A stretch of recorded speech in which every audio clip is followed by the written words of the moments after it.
اللهم يا رفيع الدرجات اللهم يا رفيع الدرجات الله kos kitu di zaman paharto bae geus kos kitu komo kadina ma min zamanin illa ba'dahu syarr. Teu aya hiji zaman kecuali sanggeusna leuwih jahat, leuwih goreng, ulah diharepkeun. Sabada Gus Dur bakal bagus, sabada itu SBY bakal lebih bagus, sabada Kuari lebih bagus, ulah diharap. Mantak maning memperbaiki diri orang, mendekatkan diri ibadah ka Gusti Allah Subhanahu. Lamun kizaid leungit motor, kemudian susar sasar neangan pelaku pamalinganana, kizaid langsung ngalaporkeun ka polisi bahwa nu malingna adalah Ki Kholi. Taeta teh kizaid nu ngalaporkeun pelaku maling motor dirina adalah Khalid, kudu ngabogaan argumentasi, kudu ngabogaan dalil, ngabogaan kekuatan. Panggil ke Ki Khalidna, tanya Ki Zaidna, Zaid ngarana lapor nu ngadakwa bahwa Khalid maling motor kaula.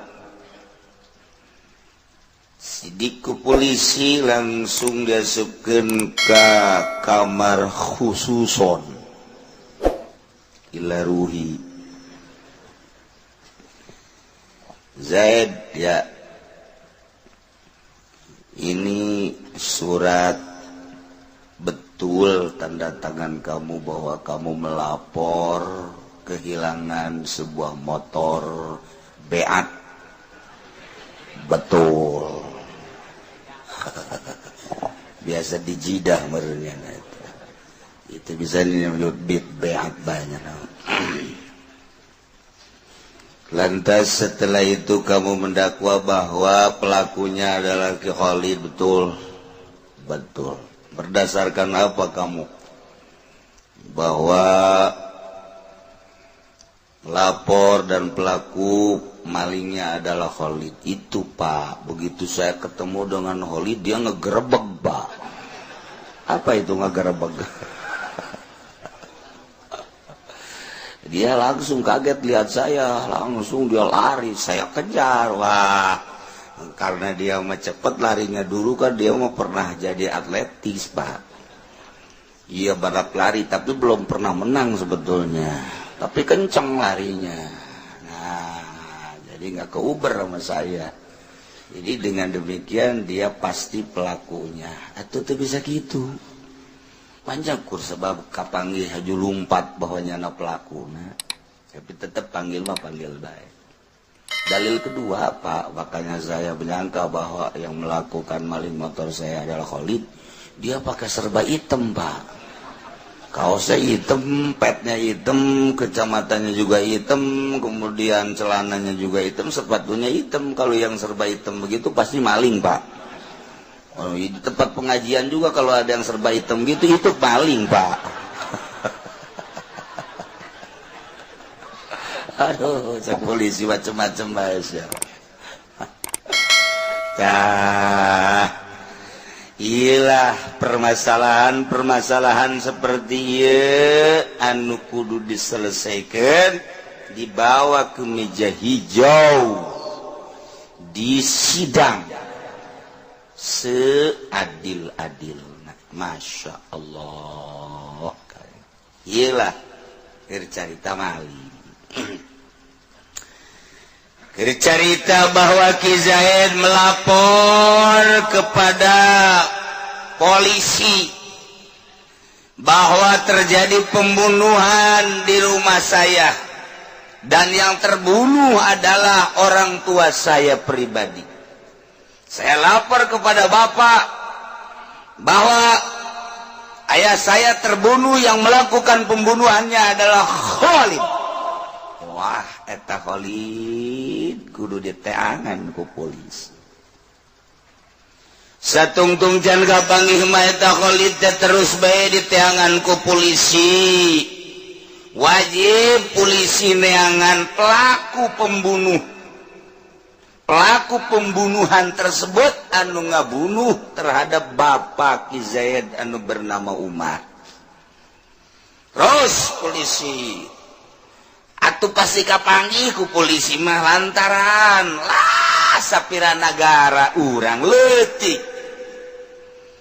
Negara teh hiji aya kelurahanana, di kelurahan aya KTP, kemudian atuh kecamatan sakecamatan hanya beberapa belas kelurahan, kemudian sakabupaten sedengkeun polisi teh unggal kecamatan kan aya polsekna, kemudian sakabupaten atuh lamun sakabupaten, kemudian atuh saprovinsi sapira provinsi sabaraha kabupaten si provinsi. Di urang bae provinsi Banten hanya Tangerang, kemudian Tangerang bagi dua kota, kemudian Tangsel, tilu Serang, Pandeglang, Rengkas. Itu lain tuh mah. Tuh kan? Ya Lebak kan itu sabaraha sih? Kan aya polisi-polisi, nah, Masya Allah. Numantak lamun zaman kamari keur kula leutik aya anu kapalingan kebo langsung kapanggih ku polisi, aya anu kapalingan sapeda kapanggih ka jam tangan erloji budak santri leungit erlojina hanya beberapa hari beunang ku polisi kapanggih di Jakarta di tukang jam penadah dek penadah dek lain pokoknya mah dijual betaku itu pamalingan ke tukang jam maka pagi bae nyaan mah sebab di tahun bangsa 70-an ka ditu mah polisi teh ikhlas lillahi ta'ala Allahu akbar. Kuari sakilobana jaringan HP, telepon, internet dan lain sebagainya saranggih luar biasa, tapi pelaku pamalingan motor hampir 60% teu kapanggih, 40% aya lanu kapanggih, malah diciutkeun 20% lanu kapanggih, 80%. Coba eta da kumaha ieu lalakonna ieu di negara Indonesia, mata sakapeung mah kulah yang jadi Kapolda aja sat. Aing lah dek dirajit-rajitkeun ku aing pamalingan. Ya Allah, ya Rabb. Sakieu dahsyatna soal pembunuhan. Laporan geus ka Polsek. Bahkan geus datang ka Polres. Tetapi eta aneh jasa polisi lamun teu dibere uang bensin bae ngajedog. Sia nyaho ngajedog. Ngajedog teh bahasa India. Terek lempang si polisi tangkorakna gob siata nu neruskeun tah geus sababaraha kali di Kecamatan Pasar Kemis, di Kecamatan Sepatan terjadi pembunuhan, laporan ka kaulangan sakadar menta doana, menta cai sapira cai bere bila perlu simreh waing sia ya dah geus lapor geus. Tapi ternyata hasilan teu kapanggih pelakuna. Kukula ditanya lapor haju diberi duit henteu datang ka kiamat sia moal kajen kumaha ge. Oh eta lah urang hirup kuari di negara Indonesia, hukumna demokrasi, pelaksanaanana seperti eta. Masya Allah. Jadi lamun urang ngungkap permasalahan kasus-kasus anu aya di Indonesia nu urang nyaho teu selesai numpuk permasalahan. Masya Allah kan. Kadang unik permasalahan leutik jadi gede, permasalahan gede jadi leutik, bahkan dikabur-kaburkeun permasalahan teh. Iyalah Indonesia, lain bae Indonesia nu di negara maka aturan demokrasi hak asasi manusia HAM kieu bae di mana lagi. Jadi neangan keadilan moal kapanggih kajen kukumaha gitu. Nemantak dikarikaturkeun ku Gus Dur, aya seorang raja. Raja eta hebat jasa, pohara, siun kabeh ge ka eta raja. Setiap bulan kunjungannya ka kabupaten mun kuari. Cuman eta raja teh ngomongna sakieu doang. Asal aya nu teresep bae. Boh ka bawahanana rangkaian kerajaan atawa ka geng-geng atawa ka penegak-penegak agama, panggil bae ku raja. Bahasana sakieu. Bahasana sakieu teh raja teh ayeuna. Kamu tahu dengan keadilan saya atau kekejaman saya? Tahu enggak kamu bahwa saya ini kejam atau adil? Kalau kamu mengatakan adil, akan saya bunuh dengan cara yang adil. Kalau kamu mengatakan bahwa saya kejam, akan saya bunuh dengan cara yang kejam. Mana teh saya ngejawab na kos itu. Sia jasa betapa raja. Saya tak Gus Dur ngomong kos gitu. Inilah di Indonesia teh nyana keur zaman Soeharto teh ngomong kos gitu wanian jasa tak Gus Dur. Hebat jasa. Katakan saya ini adil atau kejam. Kalau saya adil, akan saya bunuh dengan seadil-adilnya. Cara membunuhnya adil. Kalau saya kejam, engkau akan saya bunuh dengan cara yang kejam. Jawab, saya ini adil atau kejam? Udah kumaha jawabna? Kerok. Wani eta Gus Dur ngomong kos itu. Sekarang tinggal kenangan dengan Gus Dur. Tidak yang nyulunah nyeleneh di negara dekumaha tadekumaha orang informasi akurat. NU tinggal NU, PKB tinggal PKB, ngusruk kabeh. Saha memberikan informasi akurat tentang politik, tentang perekonomian, tentang kejadian-kejadian. Cemoohkan Gus Dur, orang yang mencemooh Gus Dur saja rindu dengan statement-statement politiknya. Kuarinya nangis saya di alam nu itu gali deui kuari tulangna kena keluar. Sedek anu mencairkan permasalahan teu pernah. Urang mah carita KKN bege rame jasa Bang Gus Dur mah. Tuh KKN Soeharto mah kitu, KKN atuh Habibie mah kitu. Praknya nyebutkeun KKN Megawati juga KKN marah pun Megawati, maksudnya kayak kuda Nil ceritanya. Megawati seri ban, maksud tetap nanya Megawati, maksudnya kayak kuda Nil itu apa? Kuda Nil itu kan nggak pernah ngomong, diem ngerendam aja. Nah ini wakil saya Megawati ini KKN kayak kuda Nil diem. Kayak itu kayak kuda Nil aja nggak pernah banyak orang tapi nyeruduk terus. Bisa anda Gus Dur, susah anu wani coba. Orang cuma kuari ulangan-ulangan. Eta teh kan bahasa lain lalagaan lamun ku urang diamati jaheuh. Bisaan Gus Dur. Jawab saya ini adil apa kejam. Tapi tetap dibunuh wae. Kan kerok eta urusan. Eta iya permasalahan dakwah dam wal qasam. Ya Allah ya Rabbi. Nu mantak diayakeun presiden, diayakeun menteri sesuai jeung kebutuhan. Menteri luar negeri, menteri dalam negeri, menteri pertahanan dalam dan luar negeri, menteri sosial, menteri kelautan, kedaratan, kahiberan, macem-macem menteri.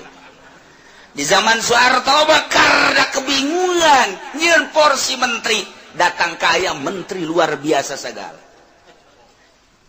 Jangan sababna jang urusan sementaranya na nyogok geus gede jasa ka Pak Harto. Nyogokna geus gede, porsi kementerian geus eueuh, dijadikeun menteri naon ku aing. Lantaran dijadikan menteri sogokanana geus gede dengan perjanjian nu luar biasa, dijadikan menteri geus eueuh, porsina dijadikan menteri luar biasa. Ya berarti negara kos gitu deh urusan rakyat apa lain. Ayo coba di zaman Pak Harto kos gitu, di zaman Pak Harto bae geus kos gitu, komo kadieuna ma min zamanin illa ba'dahu syarr. Aya hiji zaman kecuali sanggeusna leuwih jahat, leuwih goreng, ulah diharapkeun sabada Gus Dur bakal bagus, sabada itu SBY bakal lebih bagus, sabada Kuari lebih bagus, ulah diharap. Numantak maning memperbaiki diri orang, mendekatkan diri ibadah ka Gusti Allah Subhanahu wa ta'ala. Numantak diayakeun pemimpin soteh jang urusan rakyat, kapanggih keadilan, kejujuran, abeh rakyat teh bisa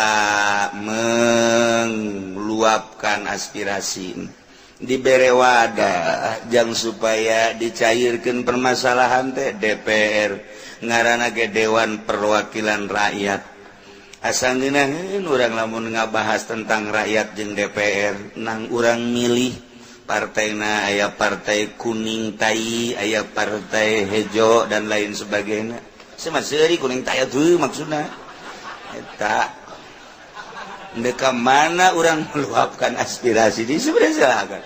Ndeka petilu nu kuari keur acak-acakan, ndeka PKB nu kuari keur sakit hati, ndeka PDI nu nyurudug bae. Apakah ndeka Golkar anu konengna koneng ketai-taian, ndeka mana hayu coba sia silakeun. Emang kos karari itu emang alecreg atuh jadi luhur negara ribut. Kuari bae urusan kahandap di pendidikan SD diterapkan SMP supaya ulah ribut rapih dan lain sebagainya. Kurikulumna ge bakal diganti melalui pemantauan Australia dan lain sebagainya supaya rapi. Dek rapi kumaha di luhurna main jotos. Atuh contohan bae sih ku di luhur budak sapira budak SD sapira budak SMP. Ye mun jeung aing didagorkeun huluna ku aing sia. Teu pajar main bener bae.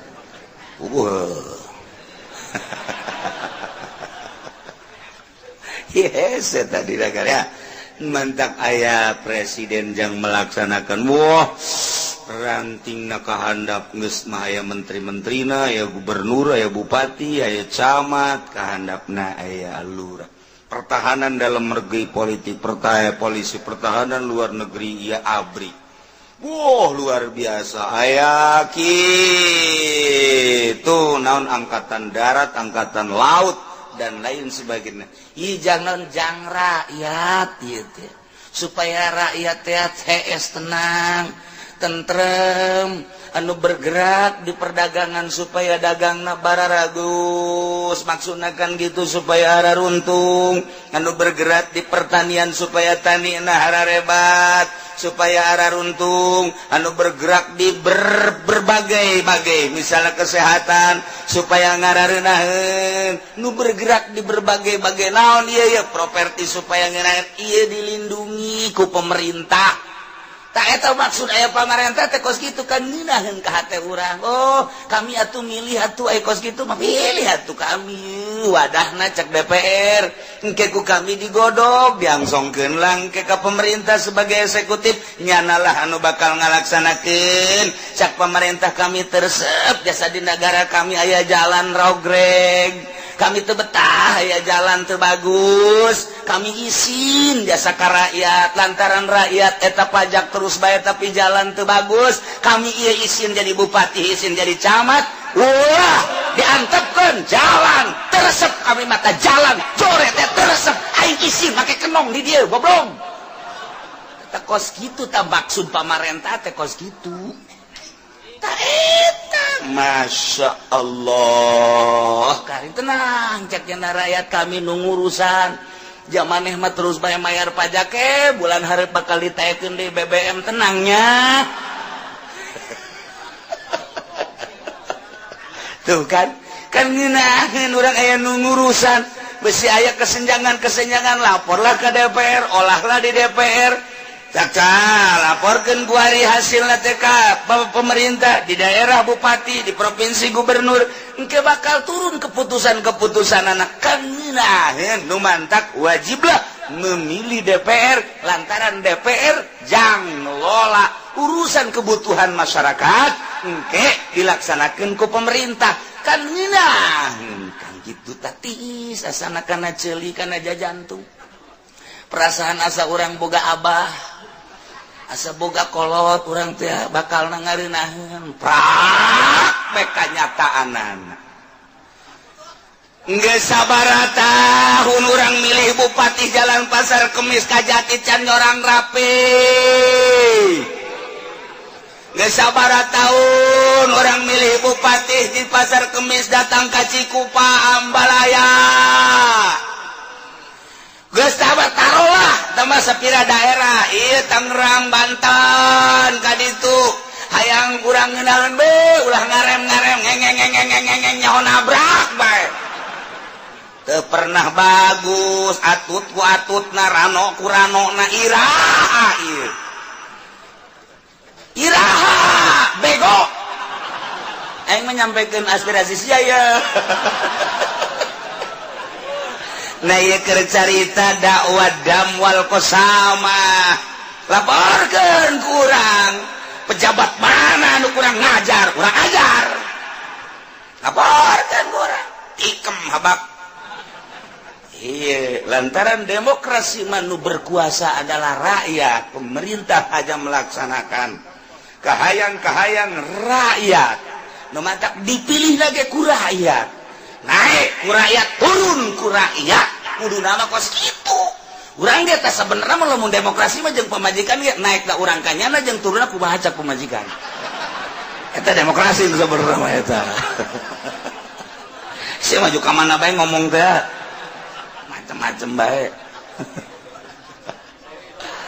tuh ieu mah hese ieu permasalahan teh lain lalagan sebab ieu mah lain jang urang jang saya jang kodi jang jaksa jang hakim untuk memutuskan teu meunang sambarangan memponis memutuskan andai kata aya anu terbunuh panggil pelakuna ulah langsung dihukumi tetap kudu diperinci heula iya atau tidak bantak polisi perlu BB teh lain BlackBerry sih mah kadinya bae barang bukti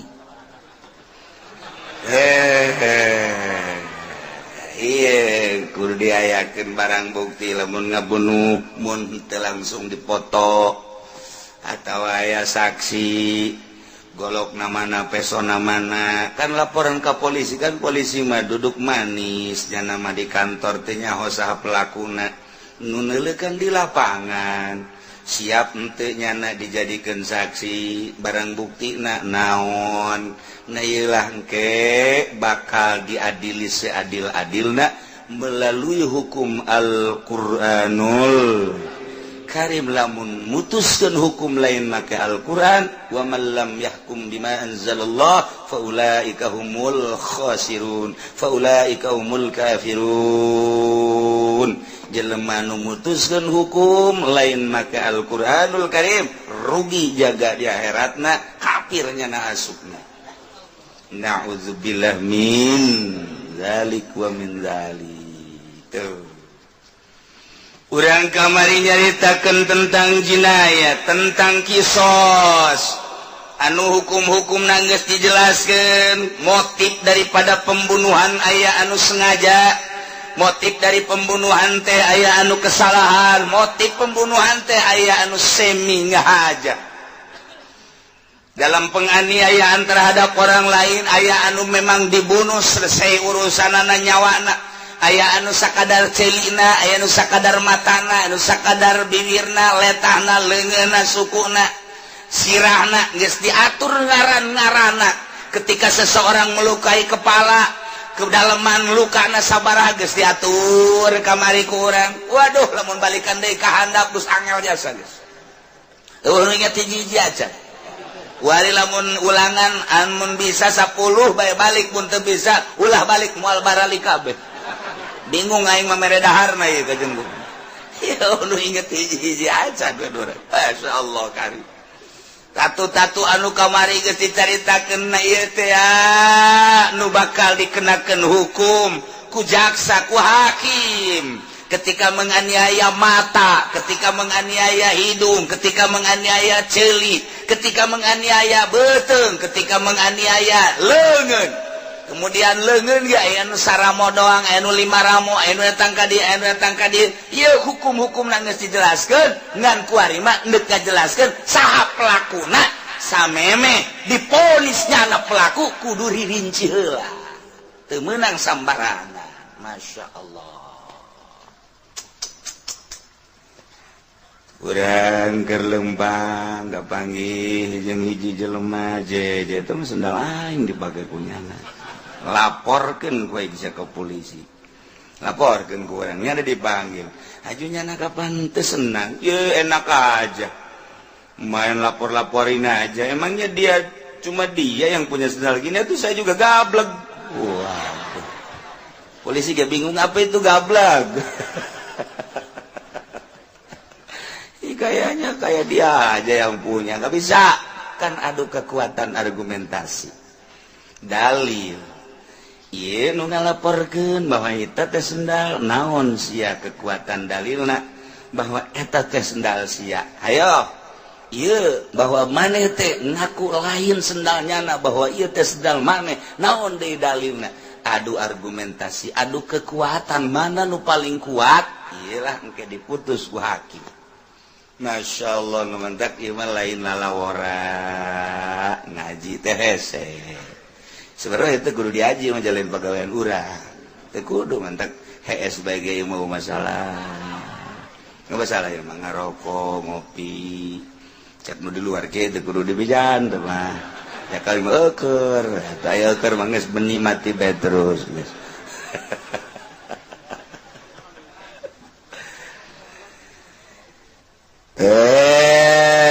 Ya jadi dua permasalahan. Hiji dek nyaritakeun tentang ngaku ngabunuh. Nomor kedua, pengakuan tersebut kan perlu dalil-dalil. Di jerona aya sumpah, maka dek dicaritakeun tentang persumpahan. Sumpah-sumpah, ya Allah, ya Rabbi. Urusan tentang dakwaan tersebut, ia bakal terjadi genap syarat. Bisa diterima pengajuan seseorang, laporan seseorang ka polisi, nuku polisi dipanggil diserahkeun kana boga hukum yakni hakim, sidang. Di persidangan bisa diponis setelah aya genep syarat. Masya Allah.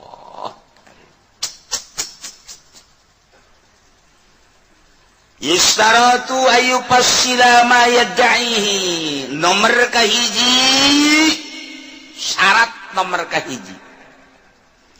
Ayu pasila kudu ngajelaskeun jelema anu ngaku ngabunuh ma yad'ihi. Karena kalakuan lukunyana di aku, pembunuhan lukunyana di aku kudu dirinci. Min amdin nyaeta ngahaja, khotoin kesalahan, infirodin sorangan, syirkatin babarengan. Panggil Khalid. Khalid kuari jelema anu dipanggil ku kejaksaan dengan kasus bahwa Khalid melakukan pembunuhan terhadap Umar. Pendakwa adalah Zaid lapor. Maka Ki Khalid panggil ku jaksa, diinterogasi, ditanya. Pertanyaan pertama ayufasila ma yadda'i, menjelaskan secara rinci tentang pembunuhan nukunyana dilakukan. Maka setelah bahwa Khalid benar-benar pelaku dari pembunuhan yang bernama Umar, numantak memang nyana bener ieu teh sebagai pelaku lantaran geus aya tanda-tanda nu kuat, argumentasi nu kuat, aya barang buktina, saksi na aya. Maka jelaslah bahwa Khalid adalah pelaku pembunuhan terhadap Umar dengan barang bukti pisau taranghau. Oh, udah pisau taranghau. Udah kuari batu jauh pisau taranghau kos kumaha. Nyeri eta dibunuh ku pisau taranghau mah.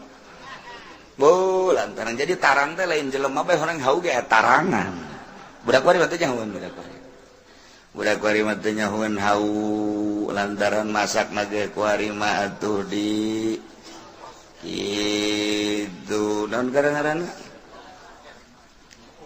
Magicom, Kosmos, batubara. Waduh.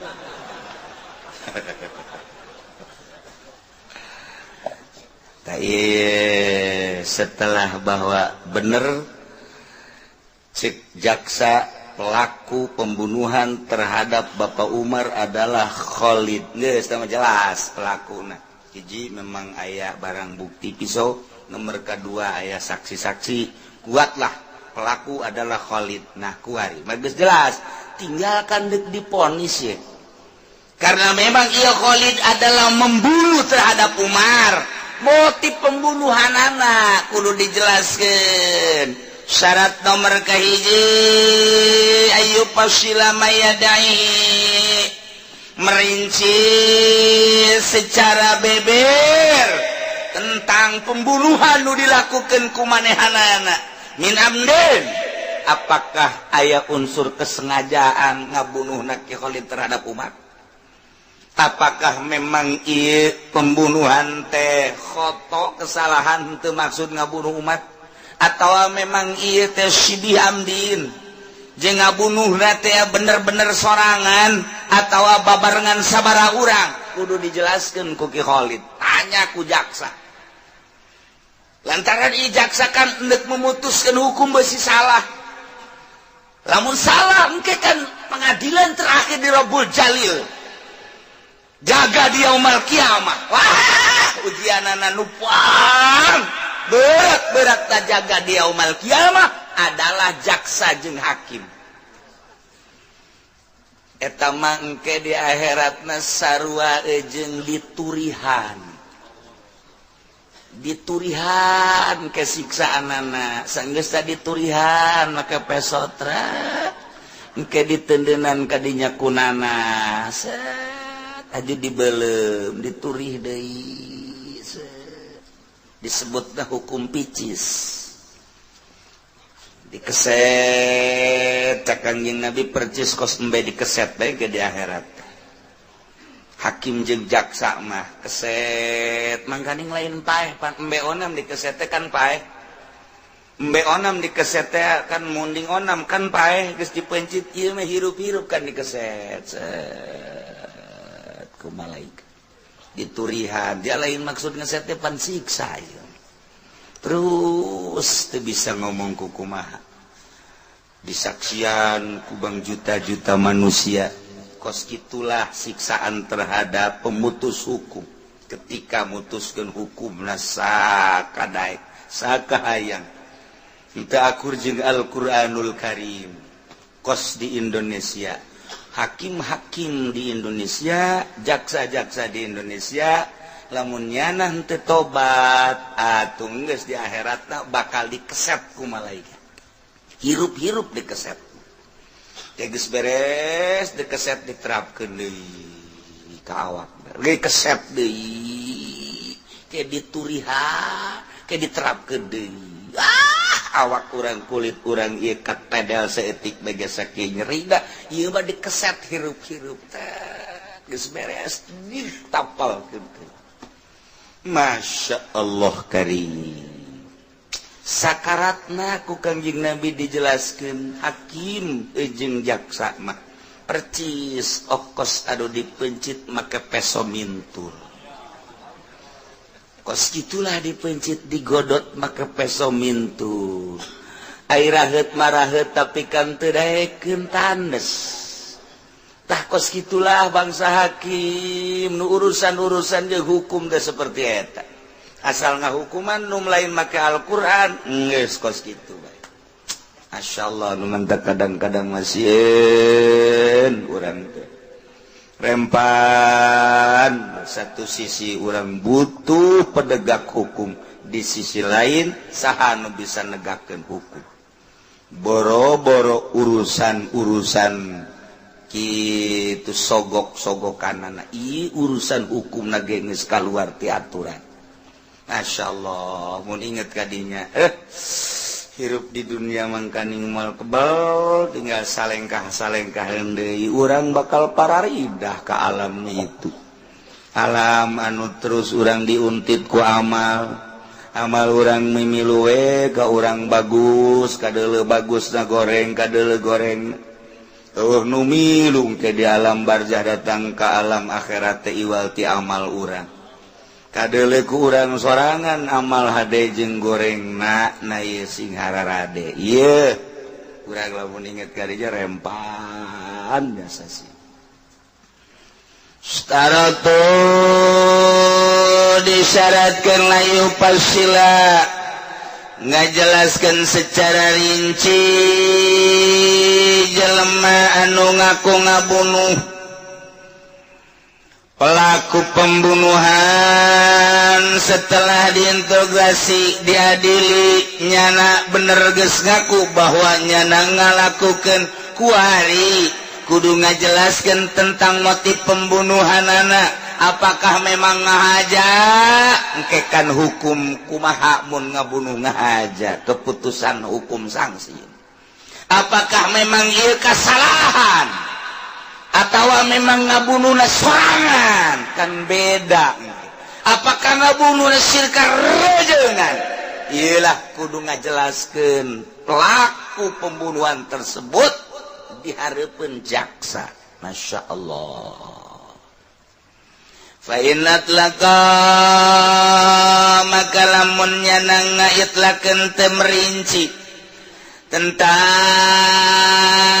motif pembunuhanana maka istabsalahul qadi pentak keterangan serinci-rincina ku qadi lamun nyana can ngejelaskeun tentang rincian-rincian motif pembunuhan anu dilakukeun ku manehanana terhadap Umar maka jaksa harus minta sedetail mungkin tentang motif tersebut.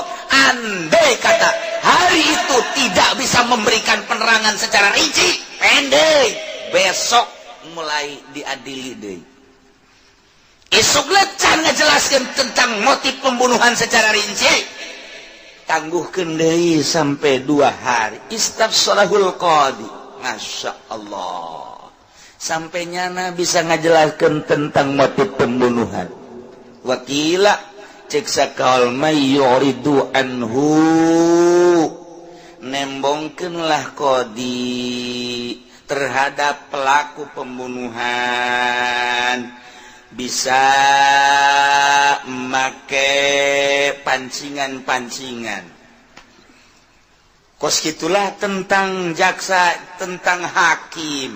geus janama lantaran memang silat nate menang sakola lidah teh bisaan hakim cara memancing cara nyampaikeun anak anu tatadina teu ngaku jadi ngaku anu tatadina deuk ngaku jadi henteu ieulah jaksa kapinteranana memangnya namakan sakola kan silat teh aya silat kitu leungeun awak aya silat lidahnya nama lidah pakai silat nu mantak eta lah engke nu bakal kitu diadili seadil-adilna di hareupeun Allah lantaran nyana ngulinkeun lidah iya jadi tidak jadi iya bener jadi salah jadi bener wah bangsa pengacara advokat bangsa nukas karar itu tamah rombongan keseteun malaikat tamah ya Allah ya Rabbi tah ieu nomor kahiji kudu merinci mayadda'ihi sampai kanyana ngajelaskeun tentang motif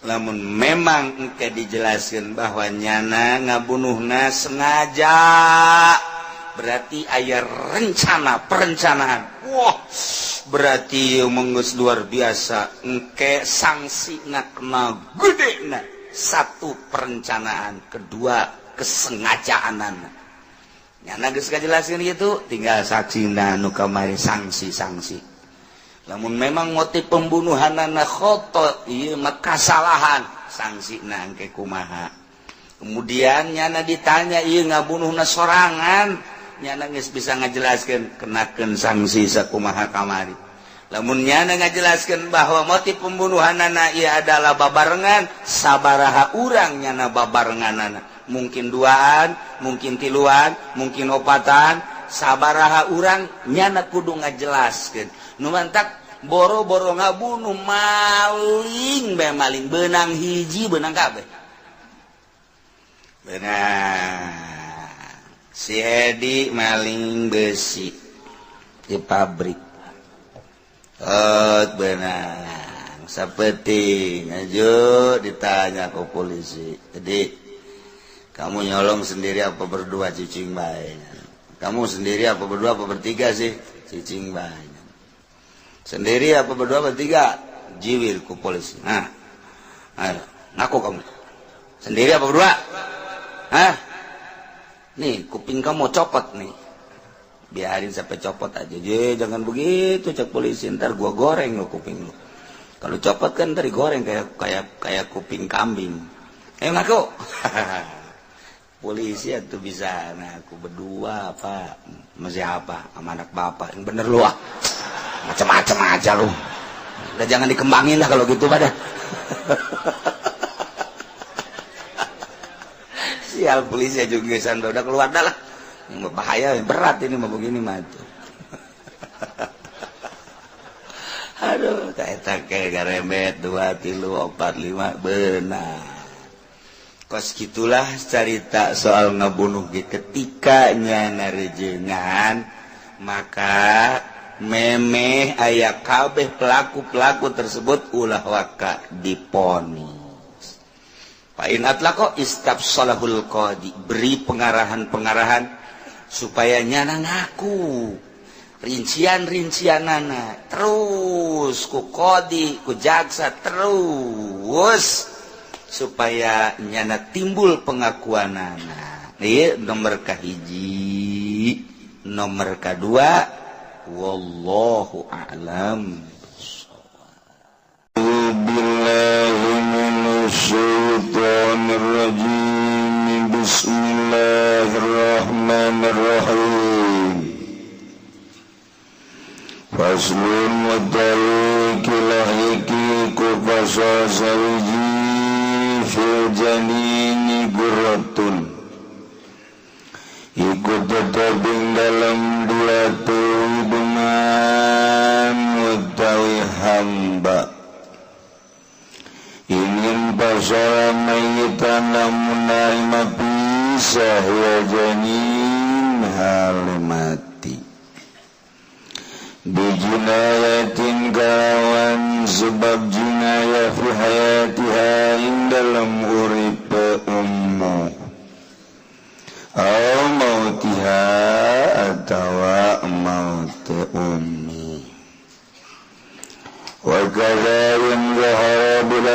bisolin bila sahira kajalan alaika ikila gurohin zuhar lamun lahir ya ba'dul janin bulan bisolin kalawan orang narima bisa fil asahi dalam mungguh kaulasoh wa ila bil hurwal muslim bil janin tadi fala syai'a fihi maka ora sewiji-wiji iku mawjud ing dalam janin hayana dawahale urip wa baqiya zamanan bila alamin lan cia janin zamanan ing zaman bila alamin gang tetap galawan orang laras summa mata kali-kali mati ya janin fala domana maka ora ketumbuhan iku mawujud wa imatalan lamun mati ya janin hina kharaja waktu metu ya janin udama alamu atawa langgeng opo larane janin wa matalan mati ya janin fadiyatun nafsin maka iku diat nafsin walau alqat lan lamun nibakeun ya imra'ah janina ini ing dengan roro pagurrotani maka iku hamba roro awadan atawa ing panangan pagurrotun maka iku gurroh pagurrotun maka iku gurroh sawi wakan iku kaya ikilah janin lamun utawi daging golal goa bilukang ngucap sapa pirang-pirang dukun beranak Suratun khafiyatun iku tetep ing dalem lamun utai rupa kang samar gila dan ucapakeun palapad augulna tawa wajib ya gwadillau baqiya lamun maksiya lamun litas sawara maka yatinari mangarupa ya janin wa hiya abdun aw amatun wa hiya abdun aw amatun. Para jamaah kaum muslimin wal muslimat rahimakumullah.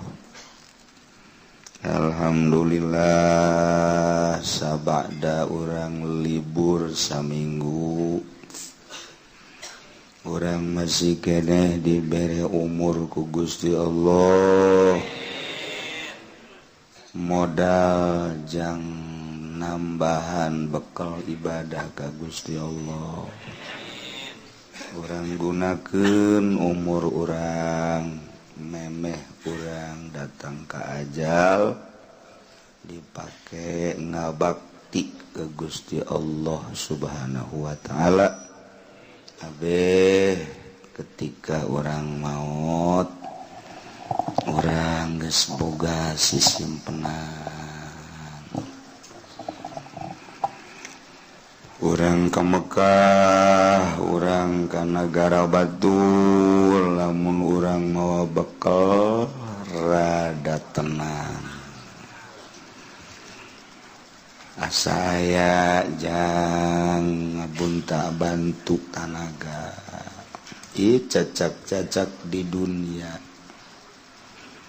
komong ke di akhirat mun urang teu mawa bekal liek dengan eueuh dulur teu aya nu bakal ngabantuan urang babaturan nu selalu bareng jeung urang adalah amal urang bagus kapanggih bagusna goreng kapanggih goreng mementak teureun-eureun ti baheula para rasul, para nabi, para wali, para ulama dakwah ngajak ke umat supaya berbakti ka Gusti Allah abeh engke di akhirat aya dina kasalametan.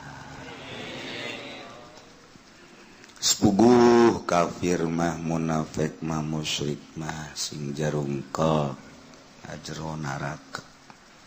Atuh urang malah sapira urang menyaritakeun usaha teu jauh we ti dagang oncom, dagang jengkol, toge sakitu rawa dagang teh.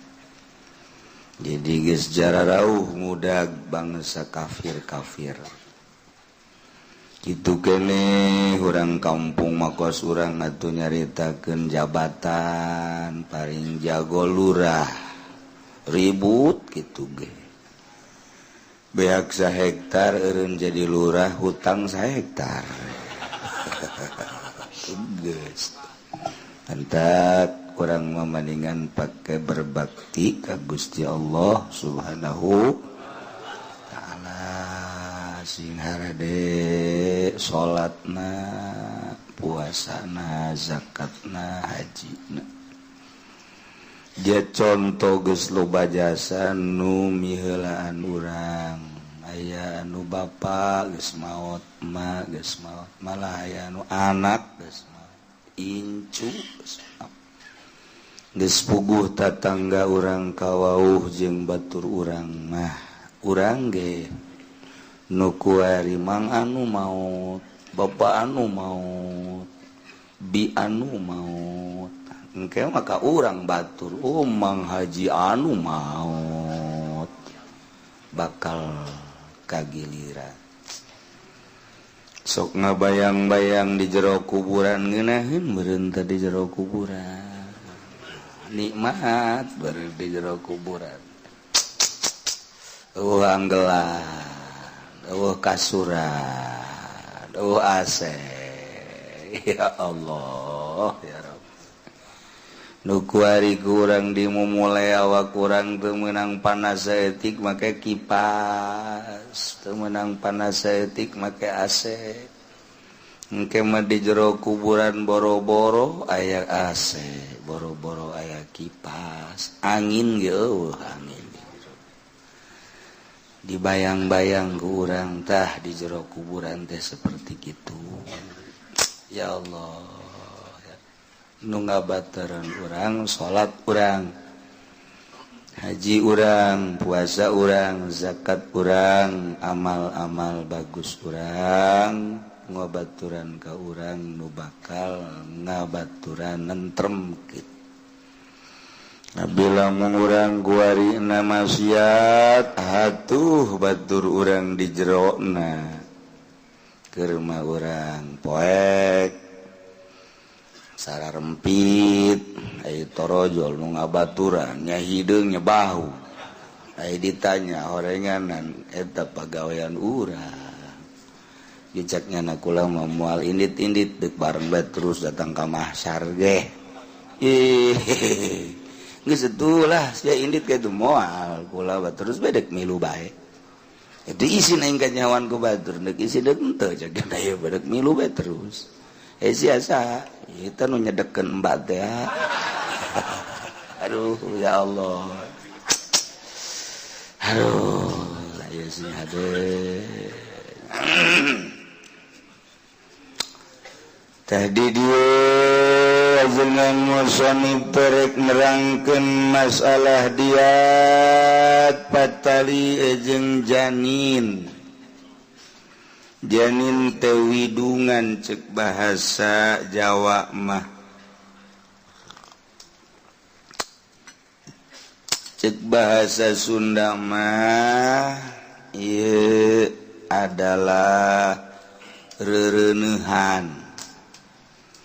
Orok nu aya di jero beuteung indungna ngaranna janin. Sebab teu kadeuleu okos jin. Jin teh nu mantak disebut jin katutupan teu kadeuleu. hiji dua nu bisa neuleuh gitu keneh janin teu kadeuleuh. Tahayeuna kumaha lamun aya hiji orok janin disebutna salila aya keneh di jero beuteung orok tersebut dianiaya, orok tersebut dirusak, datang ka paeh orok teh. Pengrusakan orok teh macem-macem, ima nu dirusak teh indungna ku sebab diancam bil qouli ku ucapan. Hiji awewe reuneuh hiji awewe eta teh diancam ku hiji lalaki, diancamna beuk kadaek dilak-lak ku omongan, pokona diancam dicarekan di badegong-badegong sia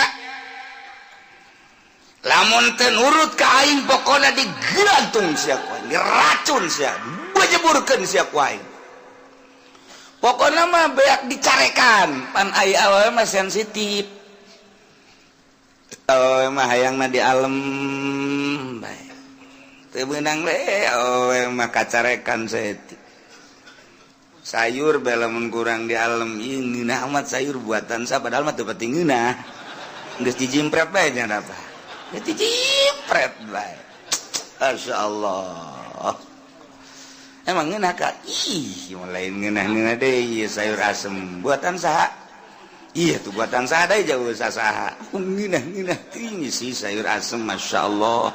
Sakitu gitu dikonengan ka aja mah. Abu budak sayur asem lamun dikonengan jadi naon eta? Tapi nyarang geus dijimpret bae. Ya Allah, ya Rabbi ta'ala. Oh, makos gitu.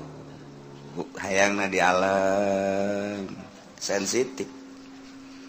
Mun kieu mah ieu buatan saya sayur. Emang kunaon gitu? Emang modal gitu. Ajung-ajang hilek bae. Kaburkeun habekal lah. Tah eta geus teu bareres. Masya Allah. Ini dicarekan awewe teh. Ku sebab dicarekan, diancam malah sia. Kulantaran sia sapoe dua poe kadeleuna ku aing tia teh nurut, aing mantas di Sukabumi. Aing kaditu ka deukeut laut, ka panghijung aki-aki. Wah, umurna ge geus kolot jasad tam jago teluh. Dibawa kuaing teluh na ieu sia kuaing teluh sia kajen ku kumaha gitu. Seuneun awewe mah kitu-kitu teh. Akhirna ngahanju disingsieunan kitu. Datang kanyanan nahan kasieun teu karasa borosot ngajuru paeh odakna. Orokna nu pahi orok tah. Tak sebab indungna diancam, dek disiksa, dek dianiaya, mun teu nurut, kemudian dek diteluh jeung sajabana nyana aya kasieun ngageter-geter bakat tingku ngageter, ngalahirkeun sorangan anak keluar sorangan ku kitu perasaan sieun anak keluar. Ieu jadi masalah tah. Jadi masalah hiji aubil paliat tawaku pagawean dianiaya si awewe teh, ditampiling, dicabok, digebuk, wah geus pokona dianiaya anu luar biasa. Malah penganiayaanna lain sakadar kasukuna beuteung dianiaya, otomatis orok keluar berosot paeh ieu bermasalah tah anu nganiayaan. Au biterki atawa diantep. Si awewe teh ditahan di kamar, teh dibere dahar, teh dibere nginum. Teh dibere dahar, teh dibere nginum, diantep di kamar teh, dianiayana melalui pengantepan teh dibere dahar, teh dibere nginum. Sapoe kuat kene, 2 poe nya nangis kageter-geter, katilu poe teu kuat, orok keluar ti heula pae. Ieu ge termasuk penganiayaan. Atawa make obat.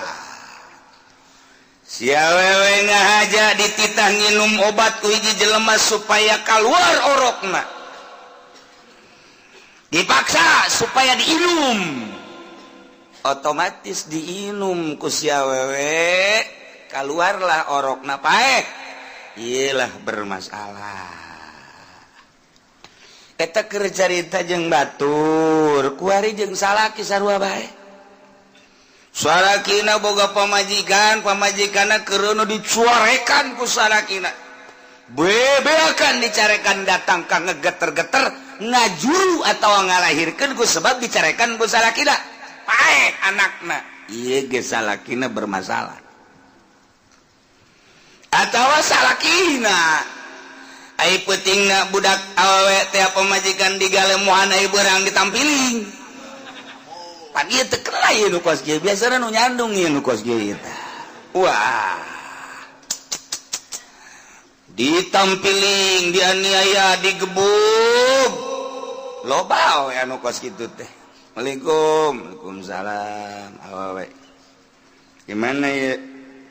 Abdi cenah ti dieu ti Bojong aya naon dibuka ku nya tiungna eta kudauna jendul ieu cenah ditinju ku salaki meureun sia Pajar Norton meureun musuh Muhammad Ali. Masya Allah datang ka ngajerendul harejo da segede kieu. Masya Allah pohara amat dah sih mal henteu meureun eta meninju ge make hizib kajen kumaha biru sih tamat. Tah ieu disiksa ku salakina, disiksa ditenggelan datang ka ngajuru ngalahirkeun paeh anakna atas penyiksaan salaki, berarti salaki pembunuh. Atau aku salakina teh dibere dahar di sel di jero kamar ayo sia ku aing bungan teu nurut sia ka aing sapira dicandung sia teu nurut amat ditundun di jero kamar dibere dahar henteu dibere nginum henteu sapoe 2 poe otomatis teu kuat anak keluar atas penganiayaan di sel ku salakina paeh anakna salakina pembunuh. Atawa dibere obat ku salakina supaya dikeluarkeun eta anak teh keluar paeh pembunuh berarti. Eta keur carita jeung batur, keur carita jeung salaki kuari jeung dokter sarua. Pasien datang nggak usah ada insani atawa ka nu di pos teh naon garah cari asih atau Anissa dan rumah sakit yang lain. WSG begitu WSG, waduh ini bayi nyungsep.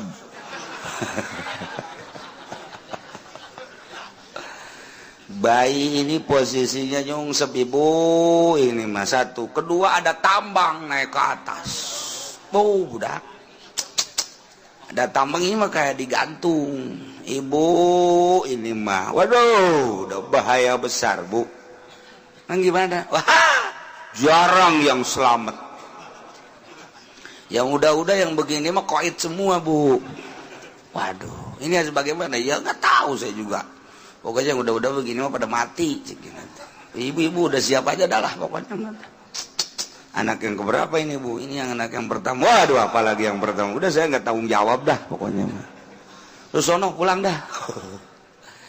tadi singsieunan ku dokter ku bidan atuh datang ka imah teh nyana sedih lantaran disingsieunan ku bidan akibatna nyana terus ceri ngegeter-geter ieu kan aya efek ka orok ujung-ujungna orok na teu kaurus keluar paeh dokter eta bermasalah ta dokter di akhiratna ting hade eta dokter namun dokter nyingsieunan waduh ibu ini sudah 9 bulan ya kalau seminggu lagi enggak ngelahir udah saya ini menurut medis kesononya biasanya bahaya ini mah harus dikeluarin sekarang nggak boleh keluar sendiri kalau keluar sendiri kecil biayanya bu iya kalau dipaksa ya 12 juta ada yang 18 juta gitu aja bu permasalahannya ini bukan masalah apa-apa masalahnya rumah sakit butuh uang bu sial ta dokter kok bisa begitu sih dia yang ngebangun saya yang bayarin emang begitu urusannya di akhir zaman mah bu sebab kami ini ngebangun nih joinan belum kebayar masih 5 miliar lagi ya otomatis yang bayar kan yang hamil-hamil goblok ta dokter ngantek gitu doang PBB jakwas gitu mun ditelusuri seperti gitu mun ditelusuri seperti itu katololan jeung kagoblogan para dokter geus kajian teh urusannya bisnis ieu mah caritana bu ini kalau lambat seminggu udah saya enggak tanggung jawab dah udah pilih dah sama ibu mau selamat apa mau mati pan jadi begini cek pasiennya sekarang mah saya mah nggak apa-apalah mau keluar sendiri atau mau disesar yang penting bayarnya itu 1 juta aja nggak ada dari sononya tuh ini beli pisaunya juga mahal jadi ini mah nggak bisa kalau nggak 12 juta nggak bisa udah sono ke bawah pohon pisang dan juru sendiri dah lu ini juru aduh ya mah dokternya orang kampung masalah ya nah nyingsiunan seperti itu dokter bermasalah di akhirat kuduna makan kieu begitu hasil USG ibu bejakeun aslina ulah dipermainkeun USG na ulah ya unsur-unsur takhwif tahdid ulah nyingsiunan ulah ibu ini menurut hasil USG-nya memang ada sedikit masalah, tetapi ibu tenang aja, ya. Masalahnya sedikit posisi bayi ini kurang bagus. Biasanya kan kepala di bawah, ini mah kepala di tengah, oh. Kepala di tengah. Ada kepala yang lain kali. Aduh. Tapi begini bu, gak usah takut. Ini kan masalahnya urusannya kekuasaan Allah. Jadi tenang aja. Saya sebagai dokter ditugaskan secara zohirnya oleh manusia. Dan saya siap bertanggung jawab karena saya dititipi ilmu. Hakikatnya saya tugas dari Allah. Saya bantu bu, gak usah bingung-bingung. Adapun agak kelambatan kita pasrahkan sama Allah. Kalau sudah memang benar-benar tidak memungkinkan keluar, nanti juga saya siap ada obat perangsang dan lain sebagainya. Pokoknya ibu mah harap tenang aja dah. Yang penting ibu selamat, anak selamat, dan bayarnya gratis bu. Asana pasien numpuk datang ke Gunung Santri.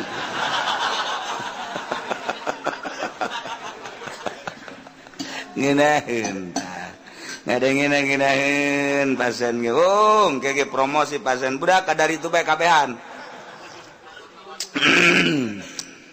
ta eta ulah sok nyingsieun takhwif wa tahdid bermasalah aya nu geus teu seuri-seuri kan bidan teh yuk ya udah berapa ini anak yang ketujuh weh anak yang ketujuh cukup 2 bo siapa ini yang nyuruh sampai 7 begini ini bro ini masa sampai 7 nggak boleh di Indonesia cukup 2 saja keluarga berencana pulang sono Ibu bidan punya anaknya berapa? Bidan 8. Bidan tolol.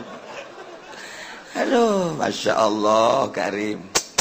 Temenang. Menurut agama, cara dukun-dukun para jinu baheula ngarenaheun ngomongna. Neng su ka dia su neng.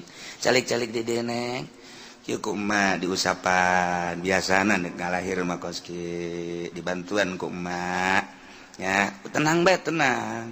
Lain neng beja kabehan yang ngalalahirkeun jasa alamet. Alhamdulillah bari babacaan neng minta ka Allah diurutan. Geus aya mules neng, geus eta geus mulaian. Tenang be neng kalem.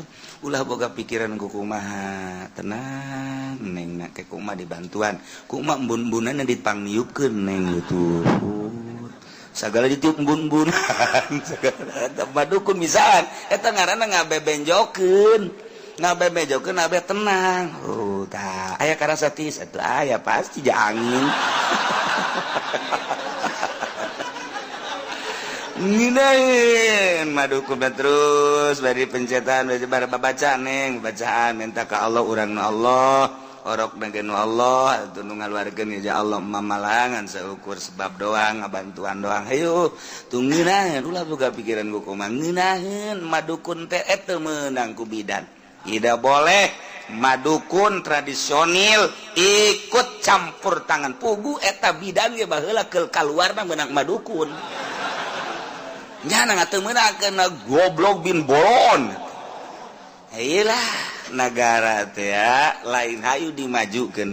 Mun nya gedek ngamajukeun bangsa jeung negara eta nya boga ilmu, eta nya boga pangabisa, mantak naon diperbantukeun lain ditutup. Lain aju kudu bidan bae pedah teu boga SK ti nagara je aya dek ngamajukeun mah ieu asal salamet pancak madukun ge ku bidan kuari sikarari itunya ja salah ja bidan baheula mah dukun baheula mah asal mantos ngalahirkeun nyanda neng nyanda sing ade besi robah ieuna neng make anggel ka dieu ieuna talian neng ulah kena turun ka handap tuh rapi mun lempangna ge neng lalaunan mantos ngalahir mah kuari mah mantos ngalahirkeun ti olahraga bingung ai macak madukun teh akur jeung aturan baheula mantap kolot baheula mah beteungna raramping bae sanajan boga anak 12 tanagana gede bae jeung kadeulna sehat bae geus boga anak 12 masih kene nandur masih kene nyabut kuat keneh bae kuari coba boga anak 3 bae aja kararebi bae geus puguh susu mah gua lalade jasa pak ampun ieu geus teu halalakur perbantukeun mantak namun nya ge dek ngabajukeun bangsa eta kan bangsa Indonesia warga Indonesia boga kabisa tuturunan aya babacaan jeung aya carana tidak menghargai ieu medisnya tidak menghargai madukun anu baheula nyanana ge kaluar hasil madukun tanyakeun coba Pak Harto ge eta kaluar nang madukun Ibu Tin jadi presiden eta kaluar nang madukun buat teuing SBY ge dukun Jokowi segala nang dukun kuntilanak bodeng itu menghargai jana Masya Allah barang ayeuna medis geus kajian dah tapi ulah nyingsieun haram hukumna takhwif wa tahdid bil gaul haram tenangkeun sebabnya nanti akan seakan-akan dek perang jihad fisabilillah antara hidup dan mati jelema nu galahirkeun teh pikiranna antara hidup dan mati aing hirup salamet paeh sabilillah orok buah hirup buah paeh aingna jeung orokna buah hirup aing buah hirup orok buah hirup aing buah hirup bapaeh orok sabilillah nu mantak nya lamun aya awewe maot ngalahirkeun syahid ieu kan nu mantak teu meunang dianiaya melalui bil qaul ucapan ieu mah ini kemarin kan udah kesini ya udah ini udah lambat 10 hari ya wah lambat lagi 5 hari lagi udah kenapa Bu rumah sakit gak dapat uang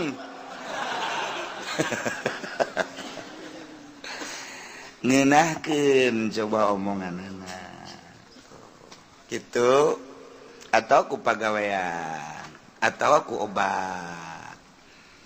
Bu, ya ini anak yang keberapa emang ibu? Ini anak yang kelima. Wah, nggak usah banyak-banyak bu, nggak boleh. Sebab ini Indonesia ini kalau kebanyakan umat nanti miskin. Waduh, bahaya ini. Udah terlalu banyak, Jakarta udah padat.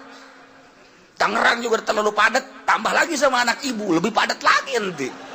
Waduh, nah udah gini aja dah. Nih minum aja obat nih, biar keluar.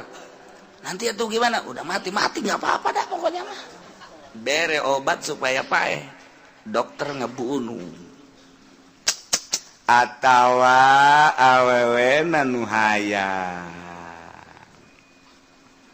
Agi dok, Agi. Siapa nama? Sarwiti. Alamat Cikupa. Udah berapa bulan ini ibu ngandung? Udah ada 7 bulan. Suaminya ikut nggak? Nggak ada, tapi nggak tahu di mana suami saya. Loh, maksudnya nggak tahu di mana. Emang suami ibu kemana? Suami samperan bu, dok samperan. Punya suami apa enggak? Saya tadinya jadi Salome. Apa itu Salome? Kalau dokter mau nyempurnain juga nggak apa-apa. Sial deh Salome. Oh, maksudnya apa tuh? Satu lubang rame-rame. Aduh. Tolong dah Sarwiti. Jadi ini kesini mau apa ya? Mau nyelamatin saya aja ini mah. Saya malu terhadap tetangga. Lagi berbuatnya nggak tahu malu, sekarang malu. Iya dok, udah saya mau dimatiin aja ini anak. Nggak boleh. Aturan medisnya nggak boleh, kecuali bayarnya mahal.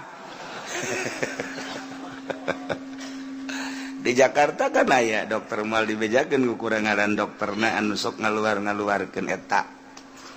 Bangsa WTS kerjasama jeung pemerintah aya pas satu ketika pan pernah diadili.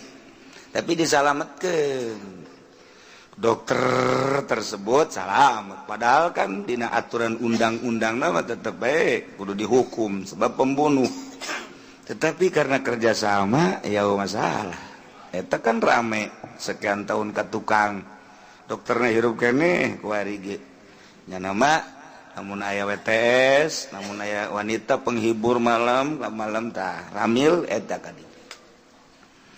Geus disadiakeun ku pemerintah segala rupana pinarakaeun teh ya. Geus supaya ulah nanggung ka isin geus. Akhirnya dokter tersebut diadili tapi tetap salamet.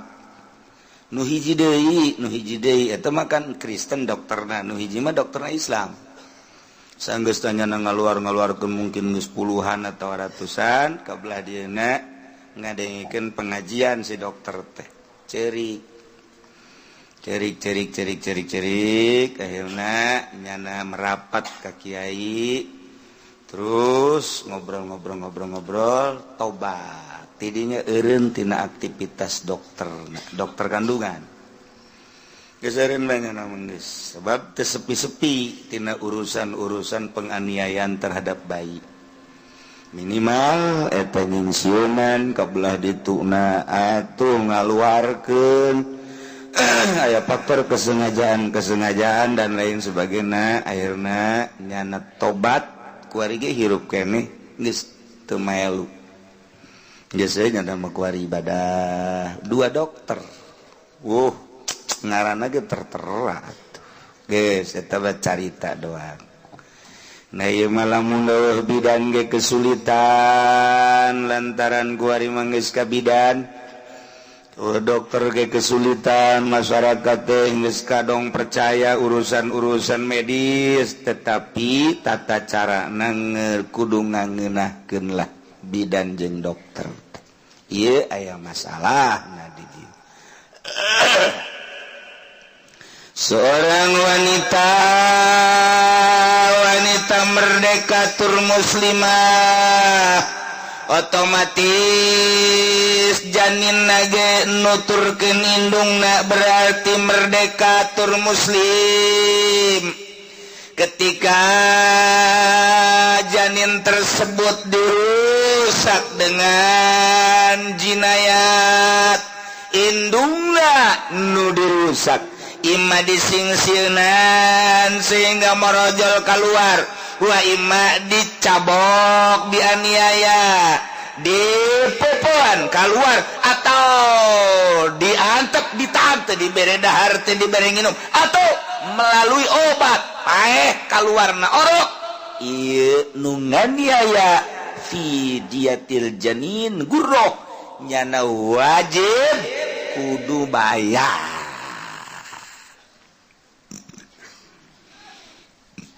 Kanjeng Nabi udia fil janin bi gurrati abdin aw amati. Masya Allah karimah. Inin pasala maitan bi jinayatin lamun kaluarna siwa orok dalam keadaan paeh dengan bijinayatin ala ummihi indung nama hirup orok nu paeh ieu penganiaya baik orang lain maupun suami ataupun dokter kudu bayarnya mun dilaksanakeun di dunia salametnya di akhirat mun di dunia teu dilaksanakeun dihareupeun Gusti Allah engke nyana bakal di sidang terakhir. Ye sing hade, masya Allah ngeri jasa di akhir zaman ayeuna. Aduh ampun, urusan janin. Perzinahan lain bae di negeri-negeri kafir di Amerika, di Inggris, di Belanda, Jerman, Prancis lain. Di Indonesia nu mayoritas Islam. Urang lamun ningali penelitian medis, anak sekolah Yogyakarta 60% sudah tidak gadis lagi. Eta pada tahun 2000. Ketika diteliti pada tahun 2010 anyar keneh 70% sudah tidak gadis lagi. Mulai di SMP, SMA sampai kuliah. Orang yang serikeun Yogyakarta, yang serikeun lantaran eta teh daerah pelajar istimewa Yogyakarta teh.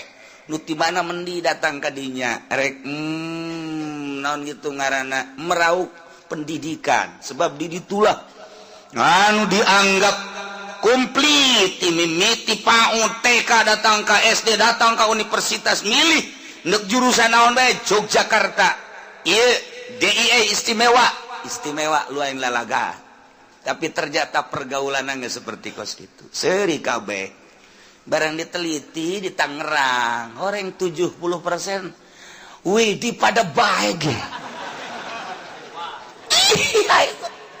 Masya Allah dikira orang mengkonon mengkonon sarua hasil penelitian Tangerang ge sarua bae jadi sih gak ada kan nu sakolana urang Pasar Kemis urang Gelam diliwat Cilongok Bajan teh nama terus Gembor Doyok belah ditu Sepatan mau belah dituna Cikupa terus belah Raja belah dituna Curug kadit belah dieuna teu terus kadituna Cipondoh Gondong belah dieuna teu terus Cengkareng Kalideres eta kan teu jauh ti urang dinya drek teliti baca ku urang di media 70% sudah tidak gadis lagi.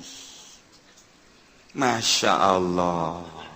Kuari mah lamun boga anak sekolah SMA balik sekolah neng kade neng cek bapana kade naon bah kade kajero kamar kade coba buka celana sia coba buka duduk naon bah henteu aing neuleuh coba neuleuh rapet keneh teh sia bobogan sia ih abah sih naon sih henteu aing mah deuk neuleuh deuk colok heula ku aing ya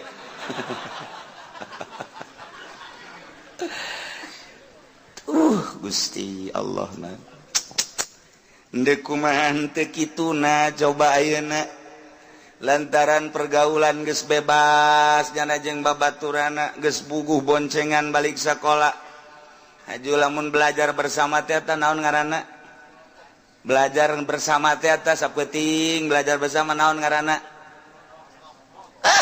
dasar teu sarakolas ya mah aing ngadadengikeun dalena naon tah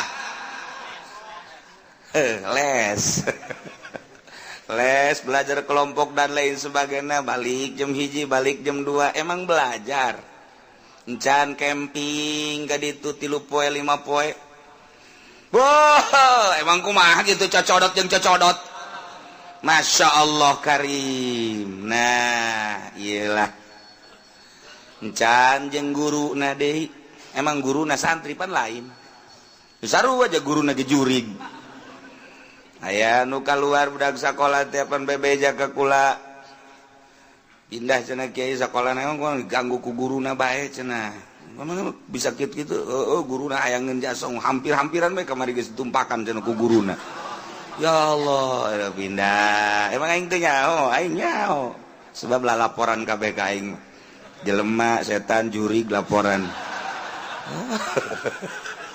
nyaho jasa aduh ya Allah aya nu kieu guruna teh guru mana kieu ge wau kan atuh lain wau deui tah mah heuh eta Masya Allah jak kopehna mah mancrit teh dah tu kopeh tinggal kopeh ya eta kos kitu Allah geus teu bareres keur carita seputar pergaulan bebas nu mantap lamun menurut penelitian medis seperti eta wajar komo di luar eta keur carita pendidikan kuari eta si mbak antar kontrakan waduh tamang geus hese nyaritakeunana pokona bae geus aduh antar kontrakan aduh Masya Allah mun dicaritakeun mah baroga salaki pan geus puguh nu rangda nu gadis ge atuh geus kos kitu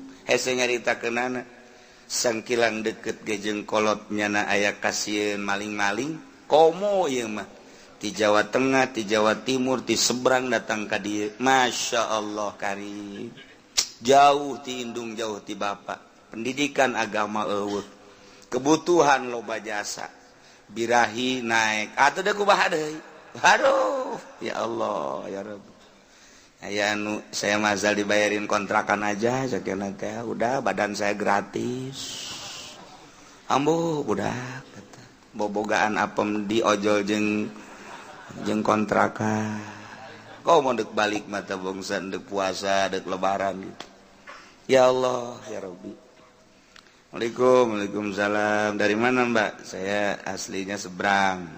Ini tinggal di mana saya ngontrak di mana di Anu. Mau pulang Mbak.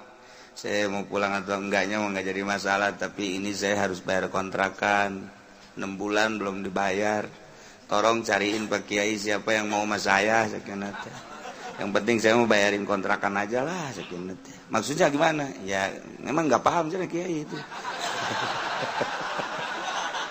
Sial nanya deh ke aing. Aing paham sebenarnya mah. Aduh ya Allah ya Rabbi. Rombongan nu kos itu teh loba rombongan. Tah ieulah jadi lain lalagaan perzinahan. Gusti Allah. Eta satu sisi perzinahanana, sisi lain ieu nu hamil teu meunang disingsieunan teu meunang dirusak hahamilanana baik disingsieunan ku ucap sehingga keluar anak maupun ku pagawean dianiaya digebuk disiksa sehingga keluar atau ditahan teu dibere dahar teu dibere nginum sehingga orokna keluar atau melalui obat sehingga orokna keluar dalam keadaan paeh ieu tanggung jawab di dunia na kudu bayar mun di dunia henteu bayar di akhirat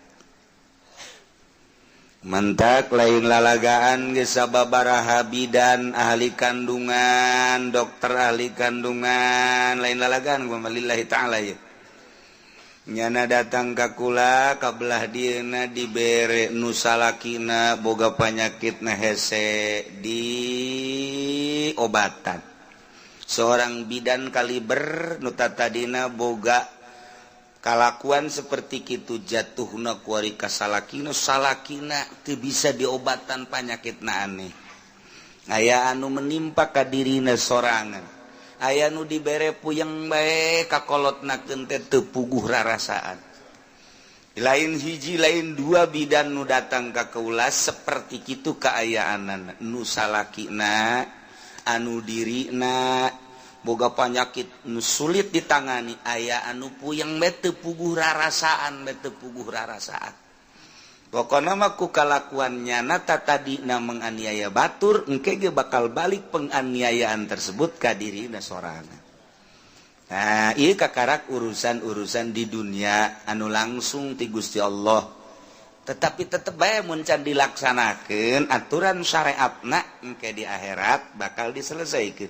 Naon hartina di dunia nyana kuari boga mobil mewah, boga imah gedung, boga tanah hektaran, ku batur atuh dihormati karena aya kitu derajatna. Tetapi hasil menang nyingsieun dan hasil menang nipu, hasil menang kos kitu, dibalik derajatnya na secara mata zahir ternyata orang aya kahinaan nu bakal katembong ke di hareupeun Allah Subhanahu wa taala. Ketika disidang ke, wih, itu mah bidan onah. Aya bidan onah ngaranna. Aya dukun onah ieu mah bidan. Disidangnya na olah itu kuari nu baheula hebat jasa eta bidan teh. Olah disna nyana bakal ka neraka. Barang dideuleu orenganan nyingsieun batur, penganiaya batur dan lain sebagainya terhadap bayi. Nah, ulah asal duit bae kuari can meuli mobil, meuli imah, meuli tanah, tetapi kalakuannya na awas di akhirat. Masya Allah. Karena di Indonesia malai negara Islam aman-aman bae, tapi engke di akhirat fil janin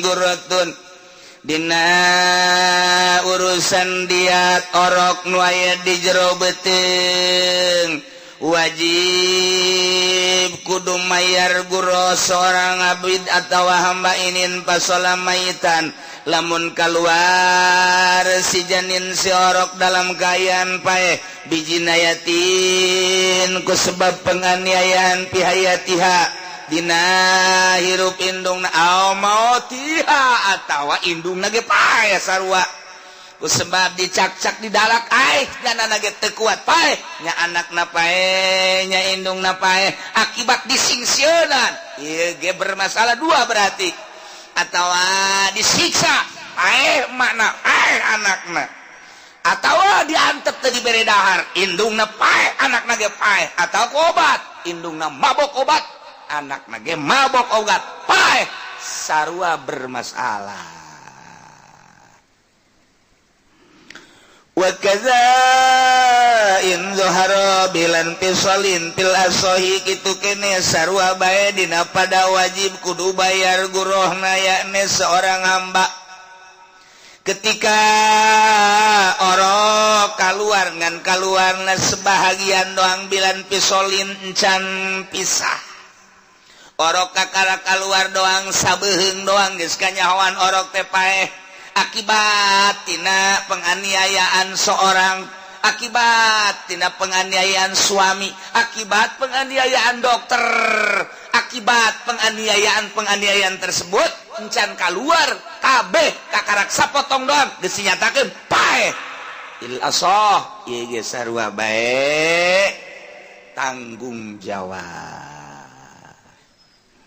Wa ila fala lamun memang pasana si jelema teh teu masum indal jinayah andai kata orok anu dianiayana indungna kafir harobiyah lain masum ieu mah kafir dianiaya melalui penganiayaan nu tadi pae anakna ala syai'afi teu wajib naon teu kakuduan guguma jadi iman nu berbahaya ge ngarusak orok nu indungna muslimah hurriyah merdeka tur muslim ai kitu mah keluar timbul ti kafir harobi masalah hayan wa baqiya zamanan bila alamin hayan wallahu a'lam